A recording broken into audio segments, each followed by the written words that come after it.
Hey, what's up guys, the French Monkey here, and today I wanted to talk about my third official extension for Blender that I just released. So today I'm going to talk about the light generator, and it's fun because it just released and got already 100 downloads.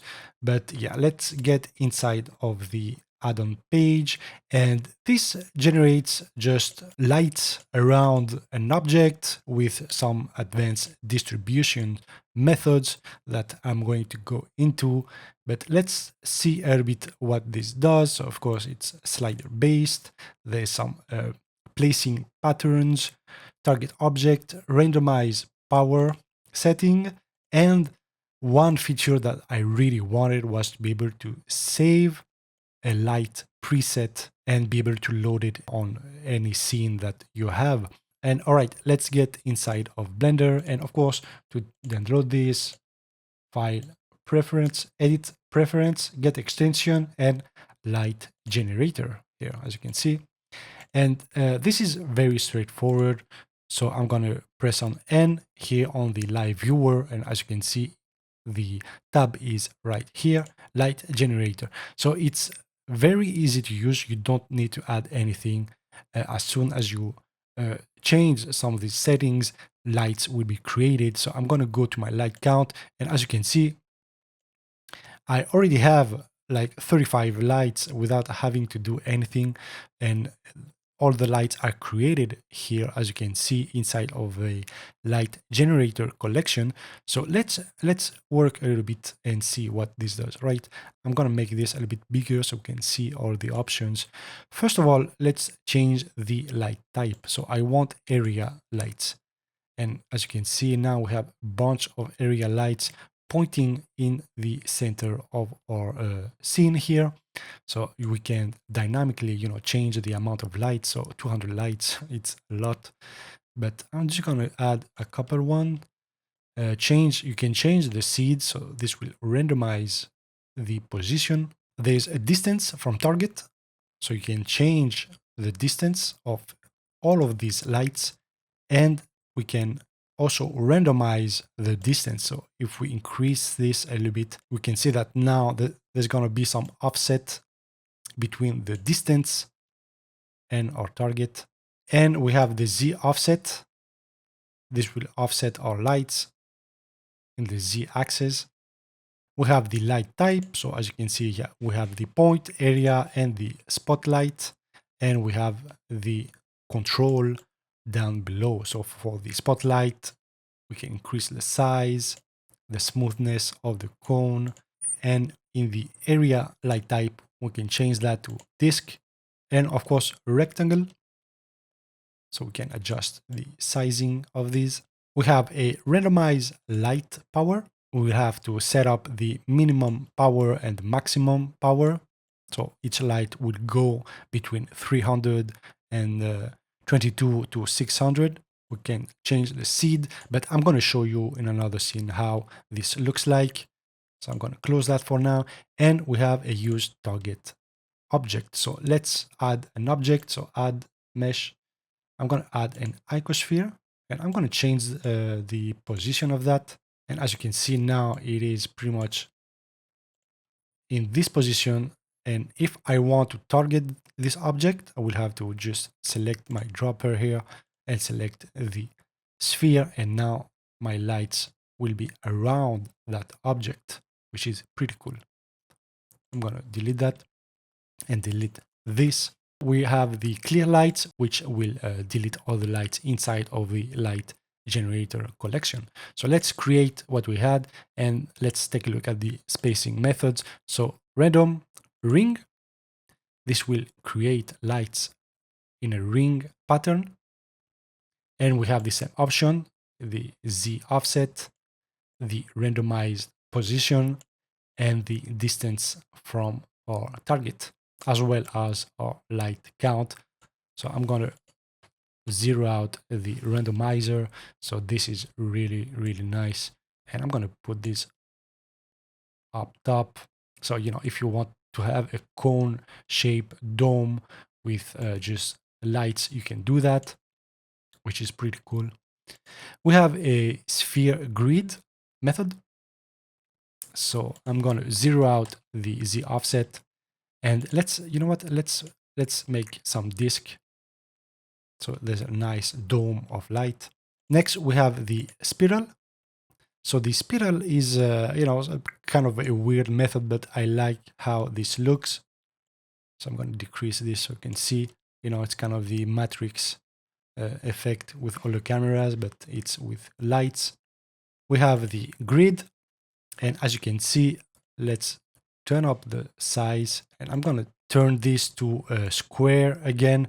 And as you can see, in a grid spacing, now all of the lights are targeting or target here, but sometimes, that's not what you want. So I added a check mark here to point down instead of the center. So I'm going to check on that, and now all of our area lights are facing down, which is really nice when you're trying to, create stuff like that. So I'm going to decrease the distance, and I mean, this is really, really nice. With the same concept, we have a line spacing method. We have a dome, which is a little bit weird right now. So I'm going to decrease all of that, and randomizer to 0, distance to target, and some preset. So right now I have some presets, presets that I made to test this.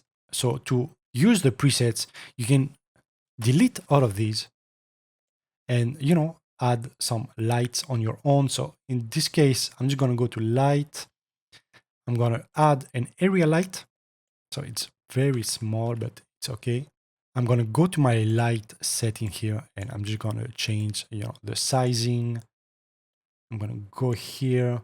I'm going to rotate this, and let's add an object to actually see what we're working with. And I'm going to add an icosphere, add more subdivision, and make it a little bit bigger. Set shade smooth, and let's render this out. So I need to go to my world again, put this to dark so we can see our light. And as you can see now, our light is outside of the light generator. So from here, I can go back to my area light, change the power, and let's add another light, right? And I'm even going to change some colors, right? Even for the first one, add a green. So now we have two lights in our scene, right? And what I can do is select those two lights, put them inside of the light generator, and click on Save Current Lights as presets. So I'm just going to preset test 1, save, and now we have our preset. And what I can do is just delete this. So now, we have deleted our light, and I'm going to go to my preset and select the preset test 1. And now our lights are going to be back up with the same color, the same power intensity, and pretty much any change that you make here will be saved inside of that preset, which means that now, even if you are in another scene, you can load up the same light preset that you had, which is pretty cool. All right, so as you can see here, I have a plane. I have some lights set in a grid pattern pointing down. There's a small Z offset, so they can be just up from our plane here, so we can actually see the light. And I wanted to show you the randomized light power, so I'm going to click on that, and I'm just going to go from 0 to, let's say, 50.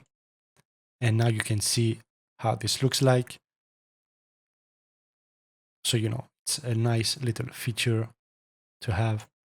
So let's talk about how I'm personally using this. As you can see here, I have a rock, right? I already have my light set up, but let's delete all of these. And I'm going to go here to my texture, and I'm just going to disable the displacement for now so that it's a little bit faster. And I'm going to go to my light, and let's add some lights. So now I need to bring up the distance of those lights. I'm gonna select the randomize power, and you can easily, let's add a couple more lights, change the seed. Let's add back up the spacing because without this it doesn't look nice. And now, by changing the seed, you can easily just have some kind of a dev look. Change the max power, minimum power, and just play around this until you have something that looks nice. And after that, you can add some further changes by going to each individual lights and just play around with that. So yeah, that's something that I really wanted, as well as the option to be able to save the current light preset and be able to load them in other Blender scenes. So yeah, that's the light generator for Blender, a little fun add-on to have, just to have some quick light around. So be sure to download this. And again, if you have some questions, features, or issues, be sure to go to the repo and ask them there. And yeah, I will see you guys in the next one. Cheers.